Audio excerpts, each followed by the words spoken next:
Vamos começar, meninas? Vamos orar a Deus, pedir para Deus nos dar graça para mais uma aula. Vamos orar. Pai querido, Deus bendito, nós louvamos o Teu nome e agradecemos ao Senhor por mais um dia. Nós louvamos o Teu nome porque o Senhor é um Deus grande, Senhor, um Deus bondoso, um Deus gracioso.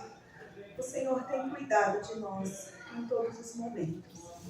E nessa manhã, Pai, nós te pedimos que o Senhor mais uma vez fale aos nossos corações, que a Tua palavra nos instrua, que o Senhor nos traga direcionamento para o nosso casamento, e que o Senhor me usa, Deus, apesar de tão pecadora, tão imperfeita, tão falha, que o Senhor me use como um instrumento nas Tuas mãos, Pai. Nós pedimos as Tuas bênçãos e a Tua direção no nome santo e precioso de Cristo Jesus, nosso Senhor e Salvador. Amém. Amém. Tá dando para ouvir bem? Minha voz está meio fanha, mas a gente vai tentar dar aula. Eu coloquei essa figura. O que vocês lembram com essa figura aí da capa? O que é isso aí? Ninho vazio. É um ninho vazio? Os ovinhos voando, né? E o pai e a mãe ali. Uma cara que não sabe se ficam felizes ou se choram, né? Não sabe se eles dão pulos de alegria ou se eles choram. A nossa aula hoje é justamente sobre isso, né? Como fica a nossa vida, o nosso casamento depois que os filhos vão embora. Muitos aqui já estão experimentando, outros já experimentaram e outros, como eu, vislumbram um dia isso acontecer, pela graça de Deus. E por que nós deixamos essa aula para o final? Se vocês perceberem, todo o nosso currículo, ele teve uma sequência, uma ordem. Nós começamos falando sobre a plenitude do Espírito, não foi? Como é importante nós nos enchermos do Espírito para todas as outras tarefas que a gente viu depois. Aí nós falamos sobre o papel da mulher no casamento, o papel da mulher na sociedade. Nós falamos sobre a questão da comunicação, dos conflitos no casamento, como que a gente lida com isso. Aí a gente começou a falar sobre a origem da vida, né? Para que pudéssemos falar sobre a criação de filhos, como eles são importantes, como eles são um presente de Deus para nós. Falamos sobre a vida sexual no casamento, sobre os pecados que nós enfrentamos nessa área, que são muitos. Né? É uma das áreas que a gente mais tem conflito no casamento, a vida sexual e a vida financeira. Né?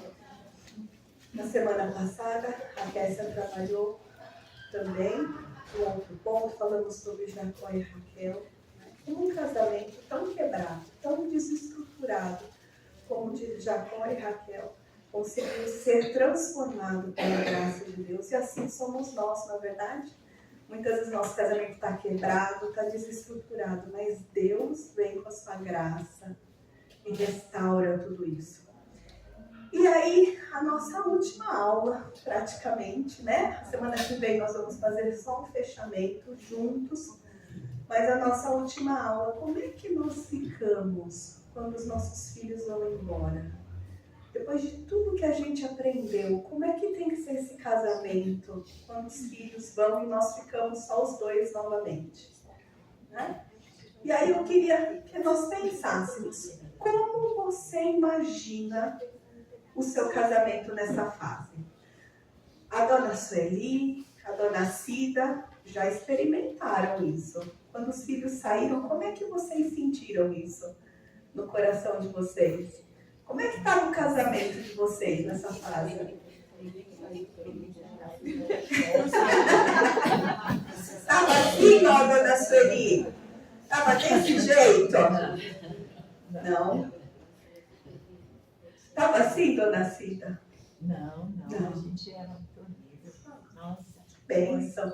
Só que assim, para mim foi difícil, porque quando a Silvia casou, 2 meses depois ele faleceu. Então foi assim, muito mais difícil. Não só, né, sentir o ninho vazio, como a perda do esposo, né? Mas muitos casais, quando os filhos vão embora, estão assim, não é? Às vezes até antes dos filhos irem embora. Mas o que nós gostaríamos de ver no casamento quando os filhos vão embora, é isso? É uma praia no fundo? É uma praia no fundo, os dois descansando, desfrutando da aposentadoria, né, Débora? Até palpita o coração. Se não for com remédio, tá bom. Até palpita o coração de ver essa cena, falando, meu Deus, como eu anseio por isso. Ou assim também, né? Olha lá.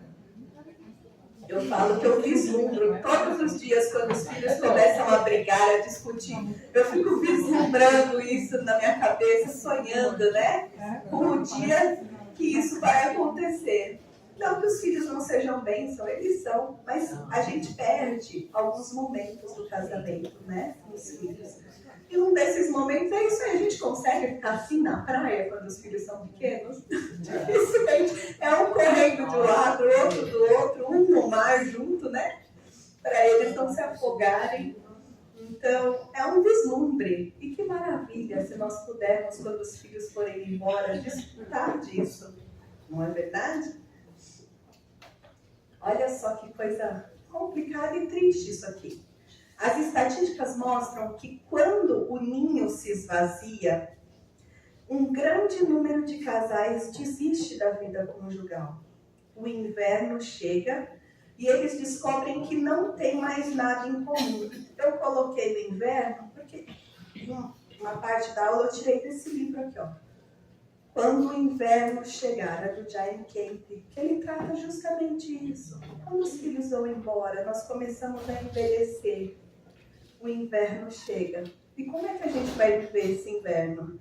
Né? Então, muitos casais se divorciam nessa fase da vida, porque não encontram mais sentido no casamento. Eles viviam para os filhos, viviam para fazer tudo pelos filhos, esqueceram de cuidar um do outro. Né? E aí a gente tem justamente o fim desses casamentos. E olha que interessante. Desses casais que se divorciam, 40% são as mulheres que pedem o divórcio. É um número alto, né? Não é nem o marido, são as mulheres. Uma porcentagem são os dois, uma porcentagem os homens, mas a maior porcentagem são as mulheres. Que não encontram mais a felicidade, né? No casamento, não encontram mais felicidade com o marido. E esses dados confirmam uma coisa que nós já trabalhamos aqui várias vezes, que justamente as esposas passaram a vida com o foco no quê? Na criação dos filhos e na vida profissional. E se esqueceram de alimentar o casamento, né? De cultivar, porque o casamento não é como uma planta. Se a gente não rega, se a gente não cuida, se a gente não aduba, o que vai acontecendo com a planta? Naturalmente, ela morre. O casamento é igual. Se a gente não cuida, se a gente não aduba, se a gente não rega, ele vai morrendo. Até um ponto que um olha para o outro e fala, não dá mais. Não é? Então, quando, por fim, os filhos se vão, o casamento perde o sentido e a importância, né? No entanto, esse casamento ele não se deteriorou de uma hora para outra, não é verdade? Ele foi se deteriorando com o tempo. É um problema que se desenvolve com o tempo, mas que às vezes a gente só vai perceber quando a casa fica silenciosa. Porque aí eu não tenho comunicação. Por que a gente trabalhou sobre a comunicação? Tem casais que não se comunicam, não conseguem sentar para tomar um café porque não tem assunto. Outros casais só se comunicam para falar, olha, hoje o filho fez isso, hoje o filho fez aquilo, o que você vai fazer? Ou paga a conta. Você não esqueceu de pagar essa conta? Não é? Então, quando os filhos saem, a casa se torna vazia, está só você e ele ali. Qual é a comunicação? O que vocês têm para conversar? Será que tem ainda? Ou não? E aí o primeiro ponto que eu quero trabalhar é esse.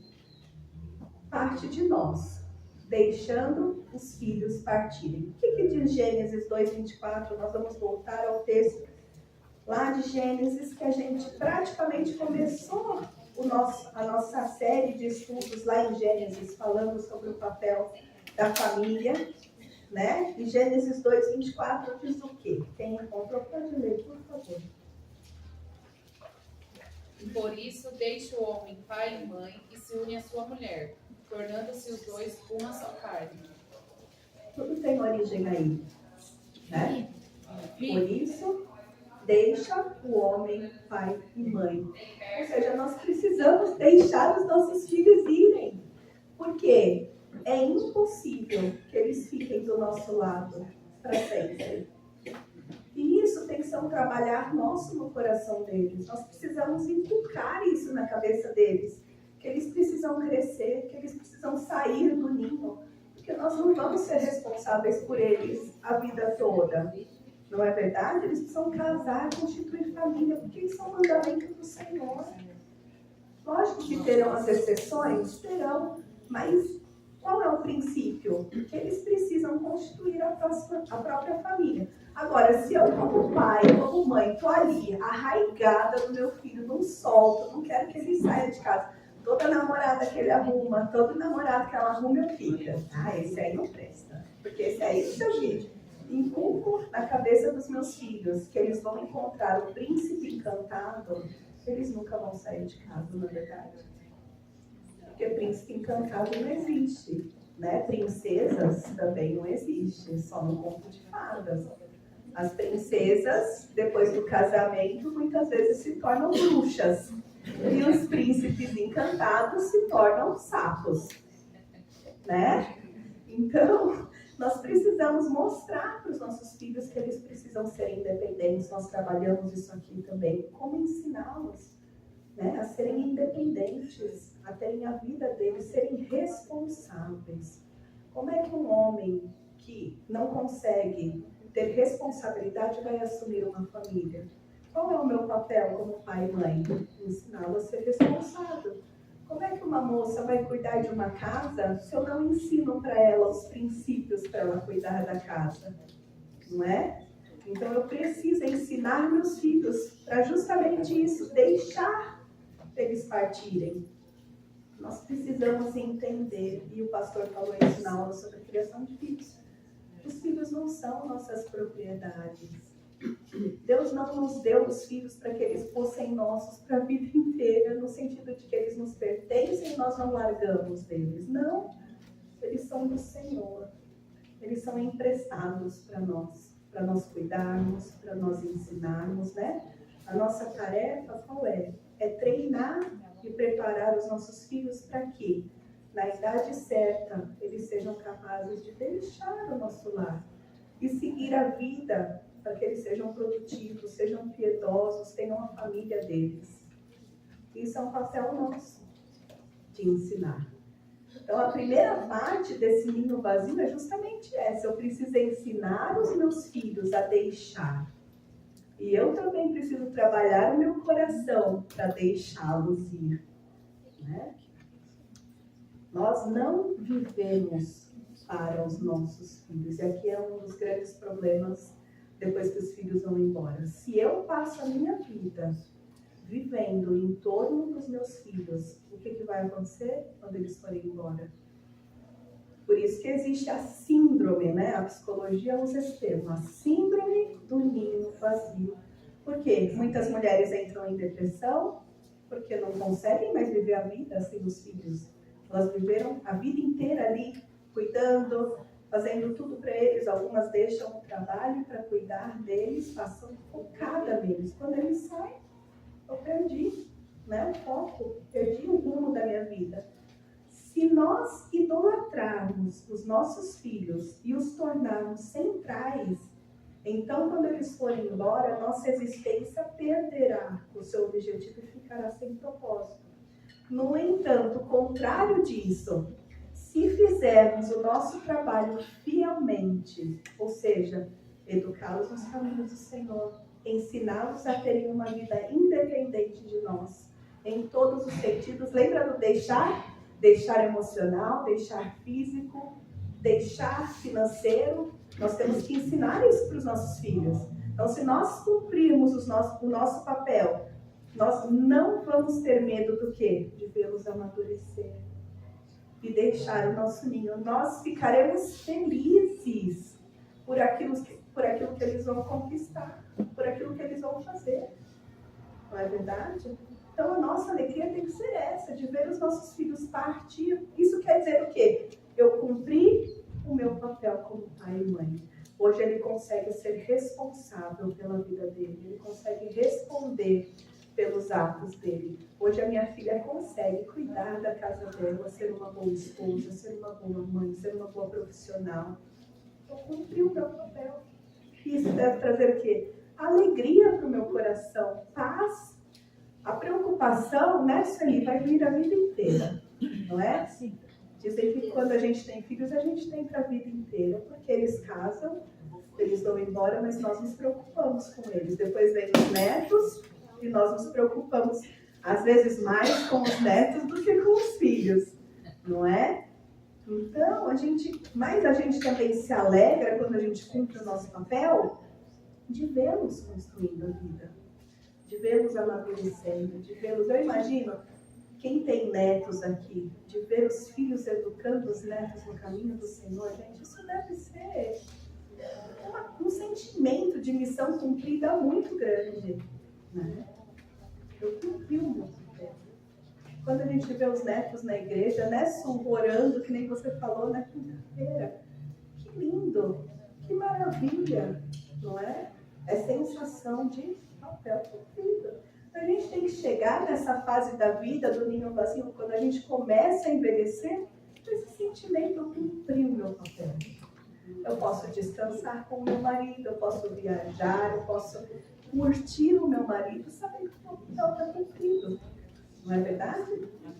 Vamos ler o texto lá de Provérbios 31. Eu não podia deixar de ler esse texto, porque é justamente... Eu acho que é essa sensação que a gente quer ter quando os filhos vão embora, não é? Quem achou pode ler Provérbios 31, 28a e depois o verso 31. Por favor. Levantam-se seus filhos e lhe chamam de pó. Dá-lhe fruto das suas mãos e de público a louvarão as suas obras. Nós trabalhamos isso ano passado, né? Que maravilha poder a gente, depois de um tempo de vida, quando nós estivermos no final da nossa vida, os nossos filhos olharem para nós e falarem assim: louvado seja Deus pela mãe que Ele me deu, não é? Isso é maravilhoso. Então esse é o nosso papel e a sensação que nós devemos ter depois que eles vão embora. Eu fiz o meu papel e eu sei que eles vão ser gratos a mim por aquilo que eu fiz na vida deles, né? Agora, o segundo ponto. Somente nós dois. O texto de Provérbios 5:18 fala assim: seja bendito o teu manancial e alegra-te com a mulher da tua mocidade. Esse é um texto que Salomão escreveu, né? O livro de Provérbios é um livro para jovens, né? O Salomão escreve para orientar os jovens. Mas olha que lindo isso. Ele está falando que é para aqueles jovens se alegrarem com a mulher da sua mocidade. Mas se eles são jovens, isso aqui é uma instrução para quê? Para quando eles forem velhos. Ou seja, na minha velhice eu tenho que me alegrar. Aqui a mulher, mas vamos trocar com o homem da minha mocidade, com aquele que eu escolhi para casar, né? Seja bendito o teu manancial, ou seja, seja bendito esse casamento, seja feliz, seja alegre, né? E nos alegremos com esse homem da nossa mocidade. Essa alegria envolve tantas coisas, não é verdade? É o companheirismo, é a amizade, É o sexo também nessa área, é a comunicação, é o gostar de estar junto. Não é verdade? É um alegrar-se por completo. A gente consegue vislumbrar isso no casamento daqui a uns anos, para quem ainda tem os filhos pequenos? Hoje, na situação que anda o nosso casamento, o que nós estamos vivendo, a gente consegue olhar para frente e pensar assim, eu vou conseguir me alegrar com o meu marido?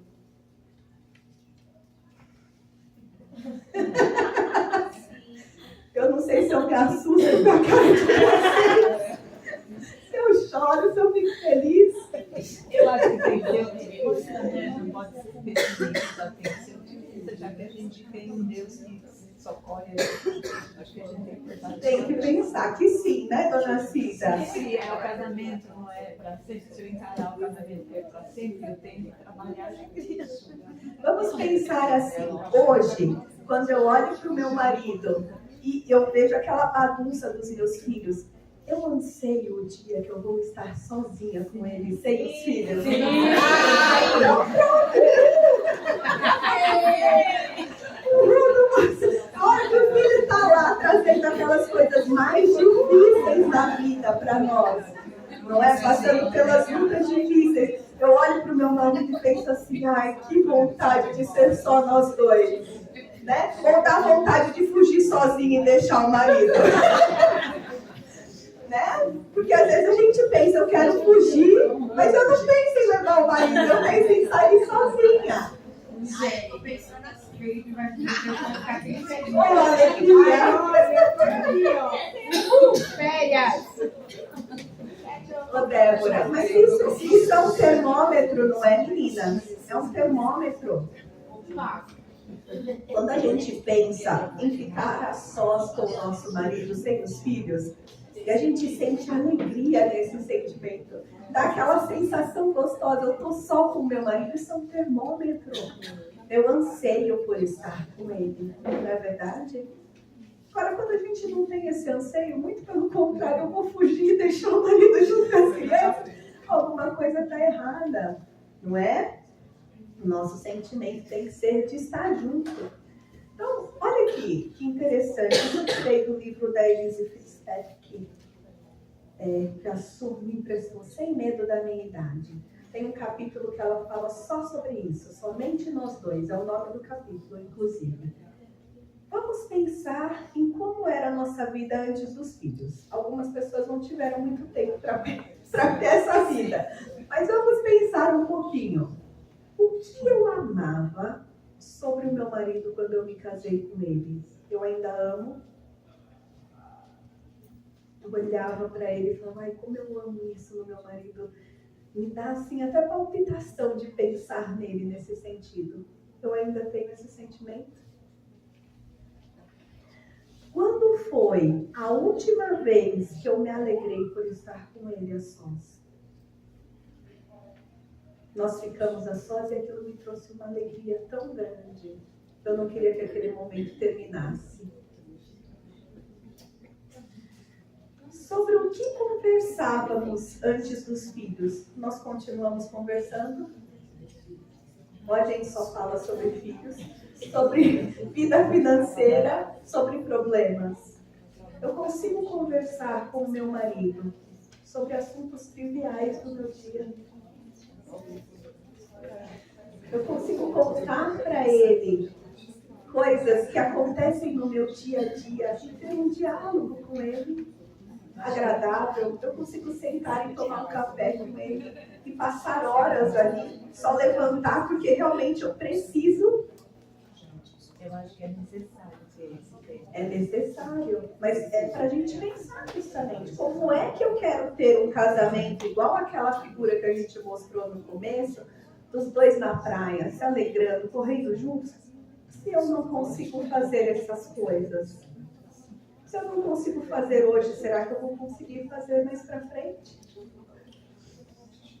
Quando foi a última vez que você agradeceu a Deus de coração pelo seu marido em oração? Senhor, obrigada pelo marido que o Senhor me deu. Porque apesar dos pecados dele, ele tem sido um bom marido. Quando foi a última vez que você orou a Deus pelo coração do seu marido, pelos pecados dele, para que Deus desse graça, sustentasse aquele dia dele?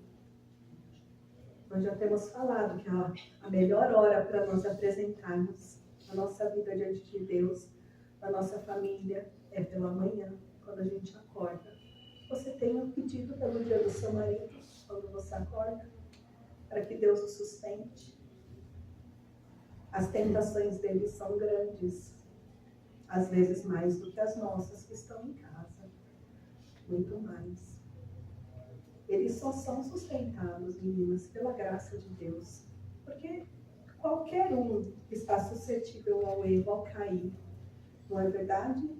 Se nós não orarmos pelo nosso marido, se nós não colocarmos eles diante do altar de Deus, como é que eles passarão? Não é? Quando foi a última vez que você fez isso? Quando é que você ficou na expectativa de passar um tempo sozinha com ele? Eu confesso que muitas vezes a minha expectativa é assim: eu não vejo a hora do meu marido chegar para ele ficar com as crianças e eu ir descansar. Tem dias que eu tô tão cansada que a minha vontade é: eu quero ir para o quarto e descansar, fica aí com as crianças. Não passou pela minha cabeça, não, vamos pôr as crianças para dormir, para nós passarmos esse tempo nós dois. Não é? A gente anseia por esperar o nosso marido no final do dia. O pastor ontem pregando para Sara e para o futuro esposo quase, falou para ela assim, para ele, né? Como vai ser gostoso você chegar em casa, Sara, está com o jantar preparado, né? De braços abertos para te receber. Acho que era uma engenheira.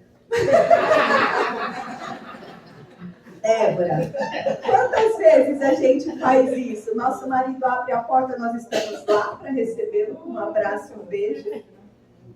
Eu falo por mim, muitas vezes eu estou no meio das crianças, né? Mas essa expectativa, nós passamos o dia inteiro longe. À noite a gente anseia por encontrar o nosso marido. Se os filhos ficam fora de casa um dia, eu tenho certeza, as mães no dia seguinte estão ansiosas por vê-los. A gente brinca, né? Que a gente quer que eles passeiem, que eles nos deixem sozinhos, mas a gente fica com o coração como quando eles saem? Ai, o que eles estão fazendo? Como é que eles estão? Não é? Nós temos essa ansiedade pelo nosso marido também, essa expectativa de estar com eles. São perguntas, né? Porque essas perguntas, elas vão ser importantes para nós quando os filhos forem embora. Muito importante. A gente pode associar para essas coisas, a gente fica 24 horas por dia juntos. Vai chegar o tempo, dona Cida, de nós ficarmos 24 horas com o nosso marido. Mas se nós não nos prepararmos para esse tempo, como é que ele será? É justamente por isso que nós precisamos prestar atenção. E a gente tem tempo de ler a Bíblia, a gente tem tempo de orar. Nós vamos falar sobre isso daqui a pouco. Olha que bênção, né? Mas olha só, alguns cônjuges, alguns casais deixaram de se amar ao longo do tempo, não é? O casamento passa a ser o quê? Tenso, estressante. A comunicação, nós trabalhamos isso, é inexistente.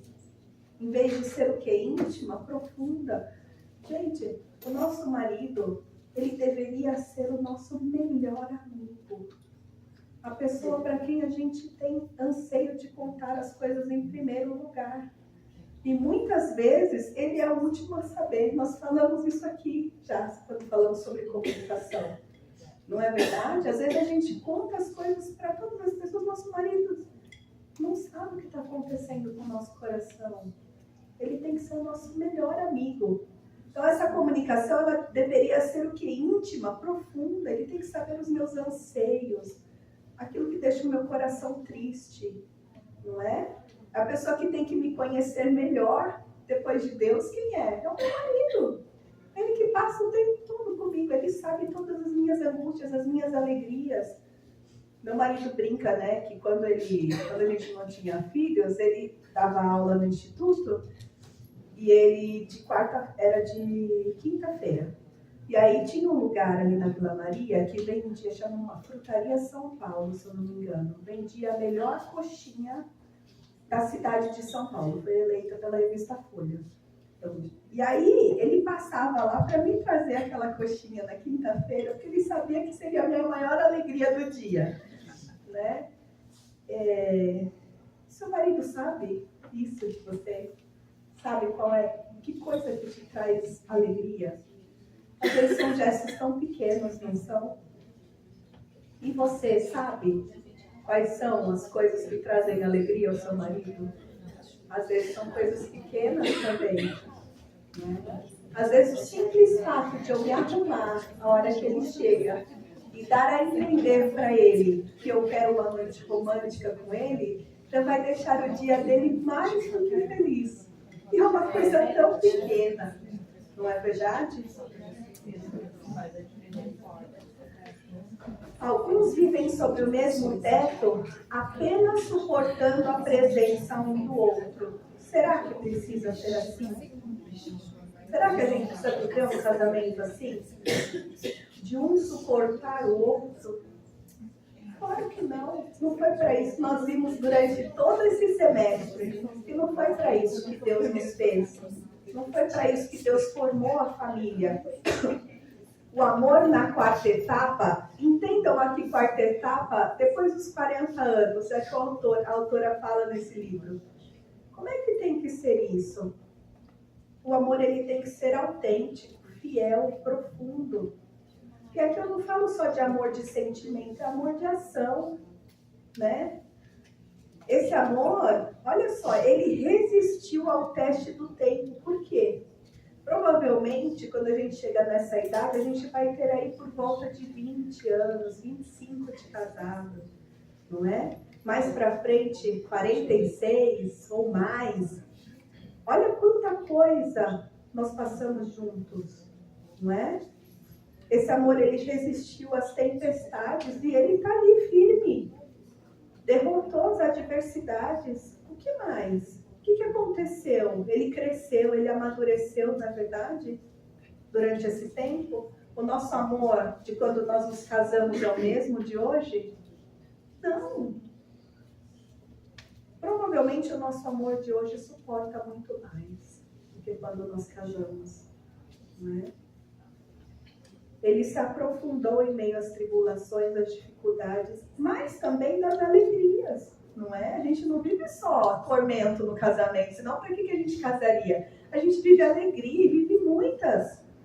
Afetos, companheirismos. Uma das alegrias do casamento são os filhos. É uma alegria preciosa. Né, Vivi? De vez em quando a gente não enxerga muito, mas são alegrias. São alegrias que trazem lutas, trazem dificuldades, mas são alegrias. Quem tem mais idade aqui, já tem os filhos longe de casa, vocês não sentem falta do tempo de casados com os filhos em casa também? Sempre tem. Olha lá. Não, porque a Isabela sente mais que ela que às vezes me chama. Porque... mas a gente sente, né? Muitos pais falam isso. Como assim, saudade dos meus filhos pequenos? Não é? Todo lugar que você vai, está todo mundo junto. Está todo mundo junto. E às vezes nessa fase os filhos nem visitam. Então, esse amor aqui só pra gente pensar e dar risada. Ele não se importa com o quê? Com as rugas, porque elas virão, não é verdade? Com os cabelos grisalhos, com os ombros curvados, com os músculos flácidos, porque é inevitável, não é? Com a resistência física comprometida. Esse é o tipo de amor que sempre vê a pessoa amada como a mesma que estava ao seu lado no altar, muitos anos atrás. A gente tem visto nosso marido assim, como aquele que estava esperando pela gente na igreja, quando a gente entrou, com aqueles olhinhos brilhando, muitas vezes chorando de alegria. Não é? Às vezes, nós mulheres principalmente, a gente se preocupa quando a gente envelhece mais com a nossa condição física, não é? Ai, o meu corpo já não é mais como era antes, ele não tem mais desejo por mim, porque eu tô gorda, porque eu tenho barriga, porque... E não, se o nosso marido nos ama, isso, gente, é o de menos. Pode perguntar para ele se isso é importante. Não é. Eles estão mais preocupados em nos amar e serem amados do que isso. Então, a relação sexual não vai ser melhor se eu tiver um corpo escultural, porque não é isso que é importante dentro do casamento, né? Nem eles para nós. Nós não vamos amá-los mais se eles estiverem fortões, bombados. Não. O nosso amor não está nisso. Não é verdade? Nosso amor está em ser. Nosso marido é um servo fiel do Senhor. Ele tem cumprido o papel dele como homem dentro da minha casa. Não é? Vamos pensar. Quando o nosso marido é um sacerdote dentro do lar, quando ele nos ama com amor sacrificial, quando ele é um homem que nos protege, que guia o nosso lar, como é que fica o nosso coração? Transbordando, não é? De alegria, não é verdade? Então é isso, é esse amor que a gente quer ver, né? Não é, as rugas não vão importar, né? Eu às vezes, quando eu fiz 40 anos, eu comecei com umas neuras, né? E eu acho que toda mulher passa por isso quando chega aos 40. Meu Deus, eu cheguei na metade da vida. Eu só vou viver, acho que mais 30 anos, no máximo, né? 40. Como é que vão ser esses anos? E aí você começa, ai, mas eu queria fazer tanta coisa ainda. Eu queria estar nessa idade de outro jeito. Né? Vem algumas coisas na nossa mente. Mas será que nosso marido se preocupa com essas coisas? Como é que eles nos enxergam? O que eles esperam de nós quando nós chegarmos nessa idade, né? Eu já me encontro na meia idade. Eu fico pensando, quando eu estiver bem velhinha, será que meu marido vai olhar para mim com os olhos apaixonados que ele me olha hoje? Eu posso dizer, meu marido me olha com olhos apaixonados. Ele me olha, os olhinhos dele brilham quando ele olha para mim. Isso para mim, gente, é uma alegria imensa. Será que ele vai olhar para mim quando eu estiver bem velhinha? E o gatinho bem, né, com os ombrinhos para baixo? Eu gostaria que sim, mas o que eu tenho feito para isso continuar desse jeito? O que eu tenho feito para que meu marido continue me amando até o final da vida, né? Que ele queira estar comigo, que ele tenha desejo por mim, por mais que, né, esse livro aqui, Su, você me fez rir essa semana tanto na vida. Esse livro aqui chama Menopausa. É um livro, gente, fantástico. Quem estiver entrando nessa fase, eu recomendo. Ele é engraçado, ele é leve.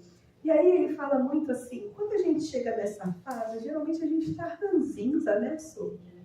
A gente fica assim... Esse livro traz uma leveza para essa. Traz. E aí ela fala como nós podemos ser felizes e tornar esses momentos alegres, né, Su? E ela fala muito também sobre a questão, não sei se foi nessa ou no do Jaime Ken, que fala que a mulher, ela sofre com o tempo, com o corpo físico, né? Com mais idade, principalmente na menopausa, ela não tem tanta lubrificação, a relação sexual é mais difícil, o homem sofre com outras coisas, mas por isso eu tenho que pensar que minha vida morreu aqui, nessa idade, eu não frutifico mais, eu não tenho mais alegrias. Não, e é justamente isso que ela vai falar, eu tenho que ter um olhar de alegria para a vida e vencer essas dificuldades com leveza, com alegria, né? Eu fui visitar a Benonice e o pastor Abel no sábado passado, né? E eles são sempre um testemunho, né? E é natural, a gente conversando, né? E o pastor Abel virou para ela e falou assim, hoje o moço que faz o cabelo dela veio fazer o penteado dela. Linda. Aí ela passou o batom, o blush, ele falou assim, Mas o mais lindo é o brilho do olho dela, que nunca mudou. Aí a gente conversando, ela falou, ai, o Abelzinho. Não coloco o aparelho e eu não vou gritar com ele, porque eu tenho a sensação que eu estou brigando com ele. Eu não consigo gritar com ele, ela fala. Olha que maravilha. Ele não escuta e ele tira de propósito, tá? Ele falou. Eu tenho aqui uns aparelhos na minha casa e ultimamente o que ela tem feito, quando ela não quer me ouvir, principalmente dar bronca, ela desliga o aparelho. É assim. Ela só tem 6 anos. 6 anos. Então eu imagino que ele, com a idade dele, com a mente que muitas vezes está cansada, ele desliga e deixa eu ficar na paz. Né? E aí o que me tocou muito é que a relação deles é de muito cuidado e afeto. Muito. É respeitosa. Tem carinho, tem gentileza. Ele falou assim, eu não quero uma cuidadora, eu cuidei dela, vou cuidar dela, já cuido há 69 anos e vou cuidar até o fim.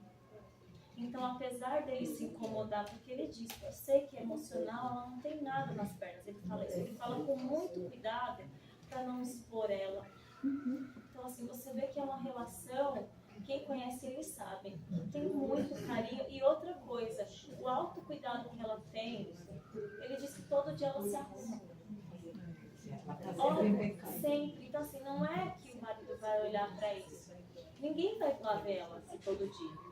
Mas ela se arruma para ele. Pra E ele, isso que é o mais lindo. ela gosta que né? ele veja ela assim. E ele cuida dela como Põe bebê. tudo, né? Até colar. Põe até colar. E isso, então, assim, foi um testemunho para mim. Porque É maravilhoso no isso. cotidiano, imagina 69 anos de casado. Você vai fazer 90 anos, pastora Bela. Então, assim, você vê que é uma relação, não tem mágica. Tem o dia a dia com comprometimento, no auge da velhice, cheio de problema emocional. Eles dividem a dor da perda da filha de uma forma, eles dividem aquela dor. E que É um maravilha. É um testemunho que a testemunho. gente sai de lá. Não termina a minha aula, por favor. Não, eu estou falando isso porque eu vou falar disso no próximo ponto. Não dá spoiler, Paty. É porque eu acho que todo mundo precisa do lado que tá aí. É lindo mesmo. É uma coisa assim, linda de ver o jeito como ele fala dela, o amor com que ele fala dela. Gente, quantas de nós gostaríamos de ter um marido que falasse assim de nós? Não é? Vamos, senão daqui a pouco o sinal toca. Então, como é que nós podemos resgatar esse amor se ele estiver perdido? Porque muitas vezes ele se perde, não é verdade? Como é que eu faço isso? Primeiro, eu preciso me lembrar de que eu escolhi aquele marido para mim. Não é verdade? É lógico que dentro dos propósitos soberanos de Deus, mas eu escolhi. Então, ou seja, algumas coisas nele brilharam aos meus olhos para que eu escolhesse. Não é verdade? Então, eu preciso resgatar esse amor. Eu preciso resgatar aquilo que me fez escolher aquele homem. Não é? Outra coisa, decida amá-lo. Irmãs, amar é uma decisão. Não é um sentimento. Eu decido amar o meu marido todos os dias. Lidando com os pecados dele. Não é verdade? Orando por ele. Então você prometeu isso diante de Deus, não foi? Que você iria amá-lo, que você iria respeitá-lo, que você iria ser fiel a ele. Você prometeu isso diante dos seus familiares, amigos, mas principalmente você prometeu diante dele. Foi uma promessa que vocês fizeram juntos, um para o outro. Às vezes não tiveram amigos, familiares. Quem casou só no civil foi diante de um juiz de paz. Mas vocês não prometeram mesmo assim ali? Manifeste graça constantemente no seu relacionamento. A graça de Deus, ela transborda. E a sua graça para o seu marido também deve transbordar. E essa graça, ela é manifesta no quê? No perdão. Deus perdoa todos os nossos pecados, sejam eles quais forem. Nós perdoamos os nossos maridos assim como Deus nos perdoa. A oração do Pai Nosso fala o quê? Para Deus nos perdoar, assim como nós perdoamos os nossos devedores. Ou seja, Se eu não perdoo, Deus também não me perdoa. Não é isso a implicação lógica? Eu estou perdoando meu marido igual Deus me perdoa. Tem essa condição, né? Que difícil, né? Mas para eu conseguir manter esse casamento vivo, aquecido, eu preciso perdoar. E perdoar não é esquecer. É olhar para aquilo que a pessoa fez sem causar mágoa no meu coração. Não é? Descubra interesses em comum para que vocês possam fazer coisas juntos. Né? Seu marido gosta de pescar, você não gosta tanto, mas acompanhe. Ah, ele gosta de ver jogo de futebol. Acompanhe. Não é verdade? Tati, acompanhe, Tati. Não é? A gente precisa aprender a gostar do que os nossos maridos gostam, assim como eles também. Eu tenho certeza que, geralmente, os maridos abrem mais mão do que nós gostamos, não é? Eles sempre tentam fazer as coisas para nos agradar. A gente gosta de ir ao shopping, eles vão, eles andam. Acha que o homem gosta de estar andando no shopping, gente, vendo loja? Raras exceções. Mas eles não vão.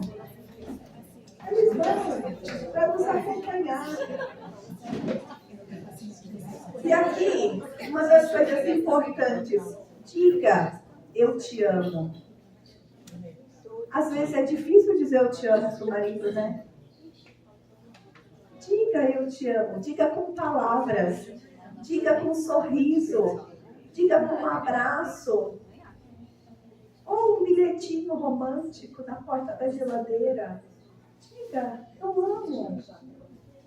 É importante. Diga com um toque físico que você ama. Às vezes, nós acariciarmos a cabeça do nosso marido é um gesto de dizer eu te amo. O toque físico é muito importante para o homem. E muitas vezes na velhice, ele vai perder a... Como é que eu posso dizer isso? Remédio para artrose, artrite, é só gravar. Não, os homens, eles perdem a vitalidade, como homens mesmo. De ereção, de tudo, meninas. Como é que e é difícil para eles, porque isso para eles é a masculinidade deles. Como é que eu, como esposa, posso manter isso no meu marido? Tocando, acariciando, dizendo para ele, meu amor, tudo bem, não tem problema, a gente pode se satisfazer de outras formas. Não é? No decorrer da minha vida, sempre tem feito observações dos casais, né? Eu percebi que assim, pessoas que não são cristãs, quando chega nessa idade aí que você fala, aí cada um dorme num quarto, ou um quarto duas camas. Eu olho assim, eu acho muito estranho, porque assim, a minha avó, cuidou do meu avô por 7 anos, que teve sequências de AVC, né? E ela nunca deixou de dormir ao lado dele. Esse livro da Seri fala justamente isso, né, Su? O Menopausa fala um pouco sobre isso, o Denise Butzbeck, que também fala de nós ter essa chama no nosso marido. Vamos ver o que está faltando. Por que a gente não consegue se relacionar sexualmente depois na terceira idade? O que está acontecendo com o nosso corpo? Hoje, gente, a medicina é muito avançada. A gente consegue reverter situações difíceis. Por que a gente tem que achar que eu cheguei nessa idade, eu vou parar de fazer tudo na vida? Não, lógico que não. Mas, né? Michele, voltando a falar eu te amo, eu não quero ser exemplo para ninguém, tá? Mas nós temos um hábito, a hora que nós deitamos, nós despedimos, dizemos boa noite um para o outro, e aí a gente fala, eu te amo, toda noite. Essa é a nossa despedida aí. Cada um fica no seu cantinho, ou então, se às vezes tem problema no braço, precisa virar, e outra de costas, às vezes, para dormir, eu viro do lado dele, e a gente se despede assim. Mas a gente tem que tentar colocar em prática. São coisas que você tem que colocar em prática. Há um tempo atrás eu Faz ouvi um diferença. podcast e li um texto sobre isso. Quem te garante que você vai encontrar essa pessoa daqui a algumas horas ou amanhã? Então, Você disse, eu te amo, você abraçou, porque pode ser que daqui a algumas horas essa pessoa não esteja mais com você. aconteceu Você quer isso levar comigo. esse arrependimento de não ter dito, de não ter feito, não é? Quantas vezes a gente deixa de dizer para os nossos filhos, para o nosso marido, eu amo você. Nós não sabemos se nós vamos ter essa oportunidade daqui horas, daqui dias, não é verdade? Então, o grande desafio para os maridos e as mulheres com a saída dos filhos de casa é manter um relacionamento aquecido, profundo, dinâmico. É nesse tempo que voltarão a ser somente os dois. E quão maravilhoso poderá ser esse tempo se durante os anos do verão, não é verdade? Nós cultivarmos e alimentarmos o relacionamento. Nós, durante esse período aqui que nós estudamos, foram 4 meses, nós demos as ferramentas, não foi? Nós falamos domingo após domingo sobre como nós podemos manter esse relacionamento para que, quando nós chegarmos nessa fase da vida, nosso casamento esteja assim. Né? Nós trabalhamos comunicação, nós trabalhamos conflitos, nós trabalhamos vida sexual, nós trabalhamos o fruto do Espírito.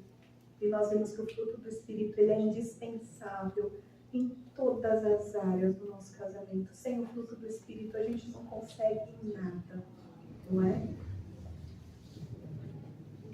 O último ponto é um tempo de frutificar. Olha o que Salmo 92 diz. Esse salmo é muito precioso. Eu vou ler.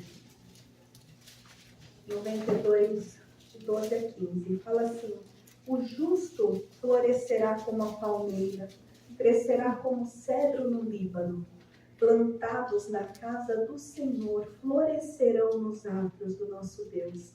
Na velhice darão ainda frutos, serão cheios da seiva e do verdor, para anunciar que o Senhor é reto, Ele é a minha rocha e nele não há justiça. É isso que a gente espera, não é? Quando os nossos anos do inverno chegarem, é isso. É florescer, é frutificar para Deus. E nós podemos fazer isso dentro do nosso casamento, e nós podemos fazer isso dentro da nossa igreja, e nós podemos fazer isso na sociedade, né? Então, quando o casal entra nessa fase do ninho vazio, né? Em geral, nós temos mais tempo. Nós estamos nos aposentando, nós não temos mais o cuidado com o filho diário, não é? Então, esse é o momento do quê? De nós aproveitarmos as oportunidades para nos tornarmos pessoas mais sábias, mais sensíveis, mais compreensivas. Por que eu tenho que ser um velho ranzinza? Não, eu posso ser um velho alegre, não é? E a minha alegria pode frutificar no meio das pessoas. Envelhecer não é uma escolha, todos nós vamos, não é? Se nós chegarmos a essa fase pela graça de Deus, se nós não morrermos antes, todos nós vamos envelhecer. Mas o modo como nós reagimos a isso é uma escolha. Eu não escolho envelhecer, mas como eu vou ser quando eu ficar mais velha, isso eu posso escolher. Se eu vou ser ranzinza, se eu vou ser uma velha alegre, se eu vou ser uma esposa que alegra o meu marido, ou se eu vou ser uma mulher que vive de cara fechada em casa, isso eu escolho. Porque são comportamentos, né? Nós devemos resistir à tentação do quê? De hibernar, de murchar, de arrefecer e de cair no marasmo de um cotidiano insípido, ou seja, de nos tornarmos velhos que só ficam em casa assistindo televisão. Não é? Isso nós podemos escolher. Se eu vou querer ser uma velhinha produtiva, não é? Uma velhinha que trabalha, que faz coisas na obra do Senhor. A gente vê mulheres aqui na nossa igreja que produzem tanto, não é? Então a gente pode escolher isso. Eu coloquei o texto de Provérbios 17, 22, fala assim: o coração alegre é bom remédio, mas o espírito abatido faz secar os ossos. Ou seja, quando eu me mantenho alegre, o que isso acontece? As pessoas veem isso, não é? Mas se eu fico abatida, se eu estou sempre curvadinha, aquilo vai até os meus ossos envelhecem, não é? O escritor Douglas MacArthur escreveu assim. Meu marido falou que eu fui muito filósofa nessa frase que eu escolhi. Mas vamos pensar. Seja qual for a sua idade, existe no coração de cada ser um amor pela admiração, pelos desafios destemidos de acontecimento, o apetite inesgotável como de uma criança pelo que vem a seguir. Ou seja, eu posso manter o meu coração como de uma criança que descobre um passo, né? Quando a criança começa a andar, quão linda é ela querendo descobrir as coisas. Isso depende de mim, não é? O gozo do jogo da vida. Você é tão jovem quanto a sua esperança e tão velho quanto o seu desespero. Ou seja, se eu ficar só me preocupando, que quando eu for velho eu vou ter dores, quando eu for velho eu não vou conseguir fazer isso, não vou fazer aquilo, eu morro antes mesmo de chegar nisso. Agora, se eu olhar para a minha velhice com esperança, ou seja, quantas coisas eu vou poder fazer, porque eu vou ter tempo para isso, isso me dá esperança, não é verdade? Nós podemos olhar para essa nova fase, a fase de frutificar, com alegria, com disposição e a certeza de que ainda podemos contribuir muito para o reino de Deus. Não é isso que o texto de Salmos 92 fala? Ainda velho, eu posso frutificar. Através do nosso casamento, olha que lindo isso, nós podemos ser exemplo para os nossos filhos e para os mais jovens, para os nossos netos. Não é lindo eles olharem para nós e pensar, nossa, um casamento pode dar certo. Por quê? Porque nós somos exemplo para eles. Agora, isso, lógico, sem a graça de Deus, nós não conseguimos. Que honra seria alguém sentir que Jesus tocou sua vida por causa de algo que nós fizemos. Não é maravilhoso? Quando a gente consegue, através da nossa vida, ser bênção na vida de alguém, isso é frutificar. E nós queremos chegar nessa idade, nessa fase do ninho vazio, em que nós vamos ter tempo, fazendo o que, meninas? Frutificando para a glória de Deus, dentro do nosso casamento, sendo esposas, não é? Amigas, conselheiras para os nossos maridos, frutificando para os nossos filhos, ajudando nas necessidades que eles terão, com certeza. Eles passarão por dificuldades, que nós vamos ser ali o esteio para eles, não é? E frutificando na vida da nossa igreja, da nossa sociedade. Concluindo, um casamento fundamentado na palavra de Deus, ele sobrevive mesmo quando o inverno chega, né? Porque os cônjuges souberam exercer seus papéis. Eles não perderam de vista que a pessoa mais importante depois de Cristo, quem é? O marido e a esposa. Não são os filhos. Porque eles vão e nós ficamos, não é? Vamos aplicar ao nosso casamento tudo o que nós aprendemos durante esse tempo. E não foi pouca coisa, não é? Quando o nosso ninho ficar vazio, nós conseguiremos viver com alegria com o nosso marido. Então, eu espero de coração, a nossa última aula separada, que esse tenha sido um tempo precioso para vocês, porque foi para mim, né? Garanto que foi para a Kessia, como professora. Nós crescemos, não é? Eu olho para trás, a gente pensa assim, que quem está aqui dando aula já sabe tudo, não. Eu aprendi muito mais que vocês, podem ter certeza. Eu mudei muito mais no meu coração, no meu casamento, com os meus filhos. E eu louvo a Deus, porque isso foi um tempo muito precioso. Compartilhar com vocês sobre isso. E ver quantas pessoas cresceram com as aulas, com a palavra de Deus.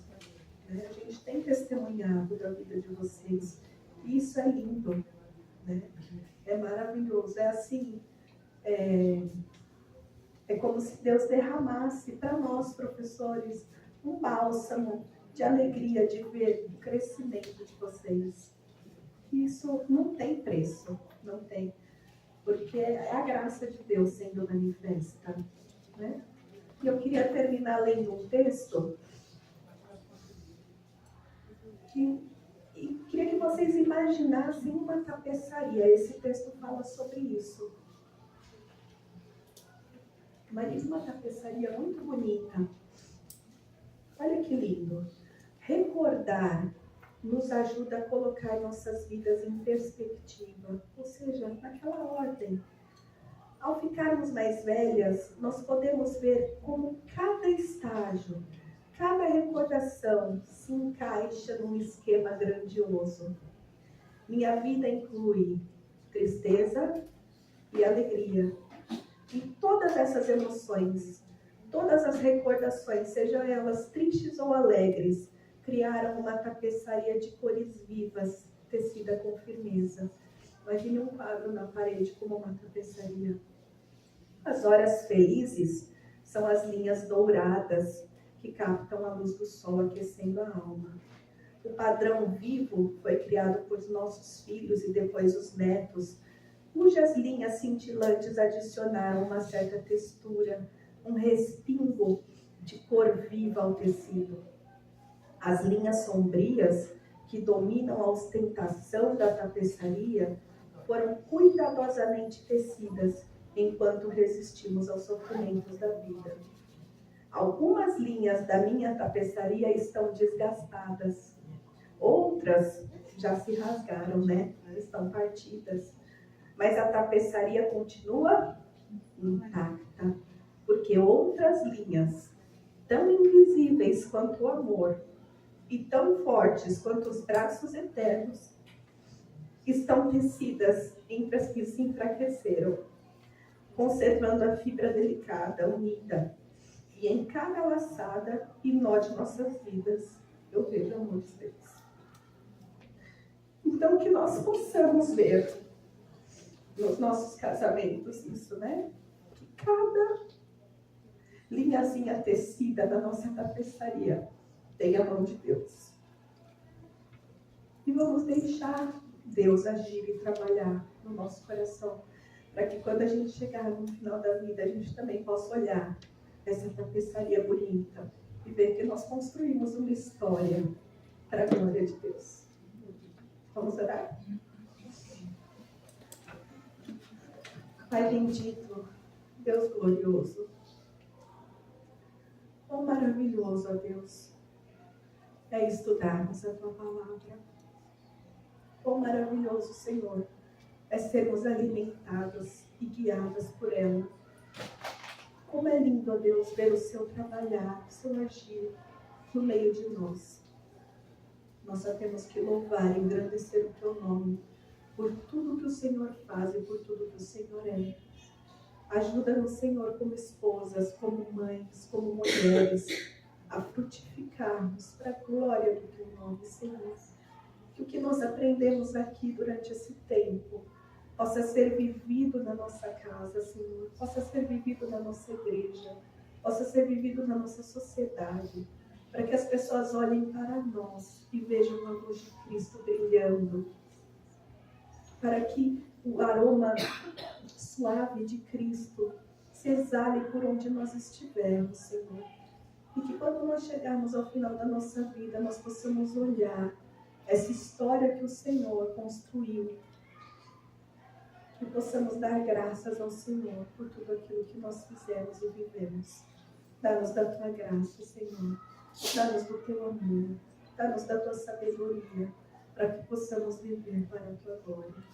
Nós oramos em nome de Jesus. Amém. Acho que deu tempo de ir para plenário, né?